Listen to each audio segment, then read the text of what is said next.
hem acollit dues competicions. Una competició autonòmica en categoria masculina i femenina, perquè són la majoria dels petanqueros de Catalunya són aquests, i els hi donem un cap de setmana on puguin disfrutar de la competició. I com a més important, el 21 torneig internacional juvenil que fem cada any, que som l'única federació a Espanya que fa aquest tipus de torneig. I hem tingut 5 equips que van al Campionat d'Europa. Per primera vegada hi ha una diferenciació entre el juvenil masculí i el juvenil femení, apostant per l'esport femení, i França ha portat el seu equip femení, que ha quedat tercer classificat, lluitant amb els nois.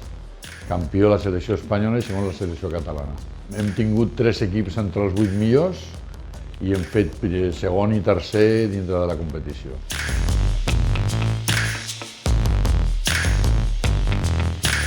La petanca catalana ara estem treballant moltíssim amb el tema de formació, amb el tema d'entrar als col·legis. Hem fitxat dintre del nostre equip de la federació amb un professor per donar classes i la veritat és que estem molt contents perquè els nois són el futur d'això i la petanca catalana té de molt bons. De fet, tenim tant a sub-23 com a la juvenil femenina 2 de 4 al Campionat d'Europa. 2 de 4 jugadors són catalans.